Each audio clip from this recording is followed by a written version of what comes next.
윤석열 대통령이 요청한 2024년 예산안 통과 협력을 거부합니다. 오늘 31일 윤석열 대통령은 2024년 예산안에 대한 국회 시정연설을 했습니다. 정부 예산이 우리 경제의 현대 진단과 미래 전망에 기초하여 그 크기와 용처가 정해진다는 점에서 오늘 대통령 시정연설은 윤석열 정부의 현 시국에 대한 진단과 전망을 잘 보여주고 있습니다. 혹시나 했지만 역시나였습니다. 한마디로 윤석열 정부의 진단과 전망은 완전히 틀렸습니다. 그렇기에 예산 증가율이 명목 GDP 성장률 전망치의 절반에 불과한 긴축 예산, 대중소기업 간 소득 및 자산 계층 간 불평등을 심화시키는 예산, 재정의 경기 회복 역할을 실기하고 잠재 성장률을 깎아먹는 예산이 편성된 것입니다. 대통령의 연설은 우리 경제가 처한 대외 여건의 어려움으로 시작합니다. 저 역시 최근 들어 대외 여건이 더욱 힘들어진 상황을 부인하지는 않습니다만 윤석열 정부 들어 성장, 수출, 고용, 투자, 물가 이런 거시지표로 확인되는 처참한 경제 실적을 모두 대외 여건에 돌릴 수 없다는 점을 지적하지 않을 수 없습니다. 대통령은 현 시점 경기를 상저하고에 따른 회복세로 진단합니다. 국민들이 전혀 체감하지 못하는 경기 회복세를 도대체 어디서 발견하셨는지 잘 모르겠습니다. 올해 10월 IMF는 한국의 잠재 성장률과 실질 성장률의 차이가 2022년 소폭 회복되었지만 2023년에 다시 마이너스로 떨어져 침체 국면에 들어섰다고 진단했습니다. 내년에는 더욱 나빠질 것이라고 합니다. 추경호 경제부총리가 올해 1년 내내 타령한 상저하고는 재정의 경제 역할을 적극적으로 찾기보다 경기가 알아서 회복해주기를 바라는 재정 보수주의자의 속내를 그대로 보여주는 용어일 뿐입니다. 주요국들 모두 똑같이 어려운 대외 여건 하에서 유독 한국의 성장률이 더 크게 감소한 것을 대외 여건만으로 돌려서는 안 됩니다. 경기가 침체기에 접어들었다는 신호는 이미 지난해에 일어난 일입니다. 경기 선행지수가 2022년 3분기까지 1년 넘게 하락하고 있었습니다. 올해 하반기에는 다가오는 경기 동향을 예측하는 경기 선행지수와 현재의 경기 상태를 나타내는 동행지수 둘 다 확실한 경기 침체 상태를 보여주고 있습니다. 경기 관리의 기본이 된 정부라면 이미 이때부터 재정을 통한 경기 회복에 들어갔었어야 합니다. 이미 실기했습니다. 사실 올해라도 재정 지출을 늘려야 했습니다. 하지만 대통령은 역대급으로 낮은 지출 증가율을 건전 재정 노력으로 자랑할 뿐입니다. 현 경제 상황에서 2.8% 지출 증가는 내년 4%대 명목 GDP 성장 전망치는 물론 올해 3%대 물가 상승률에도 미치지 못합니다. 이것은 실질 GDP 성장에 대해서 안 해도 그만이라는 수준의 긴축입니다. 오늘 대통령의 연설에서도 국민의 경제적 고통은 나 몰라라 하는 재정 건전성 집착증이 어김없이 드러났습니다.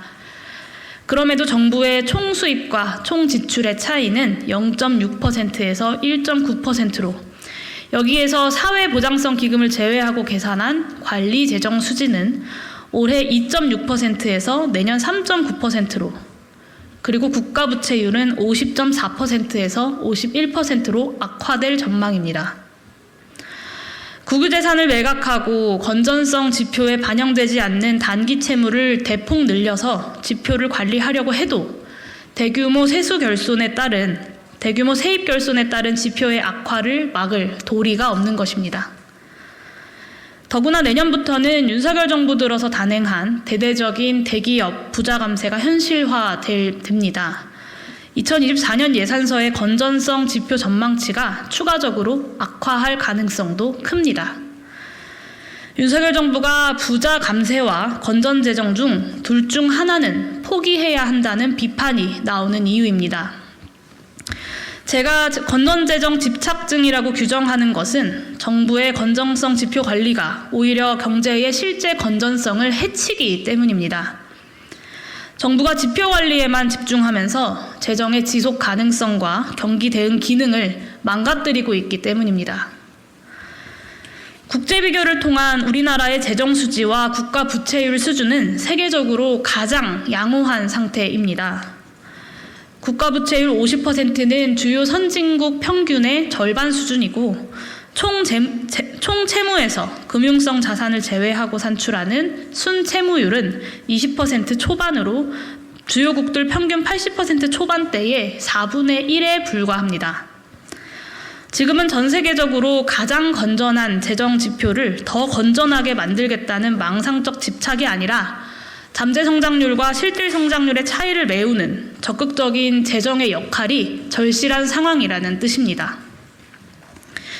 2024년 예산안에서 건전재정 집착증이 경제를 망치는 가장 중요한 사례는 내년에 16.6% 감액되는 R&D 예산입니다.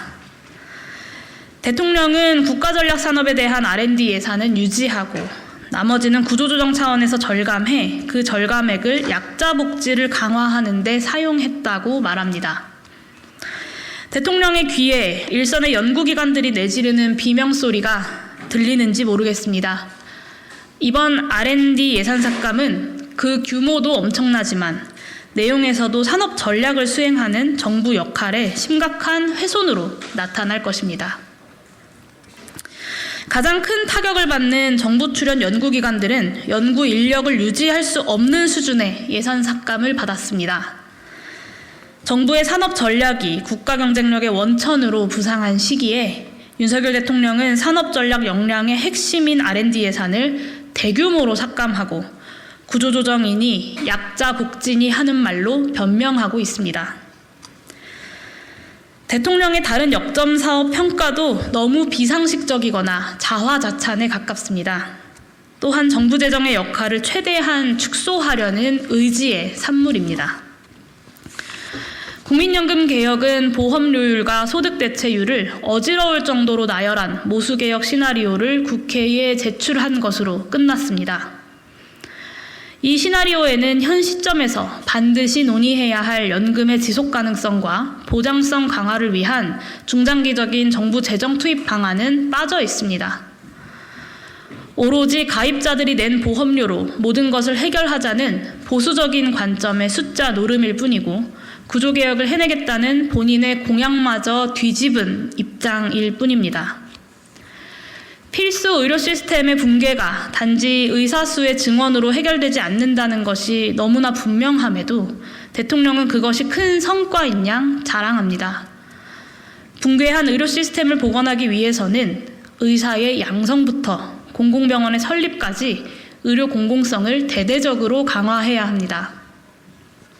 여기에는 당연히 재정이 들어갑니다. 그러나 예산서 어디에도 의료 시스템의 공공성 강화를 위한 재정 확대를 찾을 길이 없습니다. 대통령은 양대 노총이 노조 운영 상황에 대한 회계 공시에 동의했다고 자랑합니다. 모든 정부기구를 총동원한 압박을 통해 노동조합의 자주성을 말살하는 항복을 받아내고서 하는 자랑질입니다. 대통령실은 급기야 국제노동기구 ILO 탈퇴까지 거론했습니다. ILO는 UN 산하 기구로 UN 가입과 동시에 자동 가입되는 기구입니다. 차라리 UN 탈퇴를 시도하는 게 더 빠를 것입니다. 윤석열 대통령의 노동관은 한마디로 어처구니가 없습니다. 이 모든 사달은 대기업 부자들에 대한 윤석열 정부의 아낌없는 퍼주기가 근원입니다. 5년 동안 70조 원 규모의 부자 감세를 하고 나서도 건전재정을 하려면 긴축을 할 수밖에 없지 않겠습니까? 예산과 재정의 일방적인 대기업 부자 퍼주기를 감추기 위해서 대다수 서민과 중산층은 소외시킨 채 윤석열식 약자 복지 지출을 눈꼽만큼 늘린 것이 2024년 예산안입니다. 만약 윤석열 대통령이 제출한 예산이 국회에서 그대로 통과된다면 2024년부터 대한민국 국가 경제는 부자 감세에 의한 세입 감소, 재정 긴축, 경제 추가 하락, 세입 추가 감소라는 악순환에 덫에 본격적으로 빠져들 것이 뻔합니다. 그래서 저는 윤석열 대통령이 요청한 2024년 예산안 통과 협력을 거부합니다.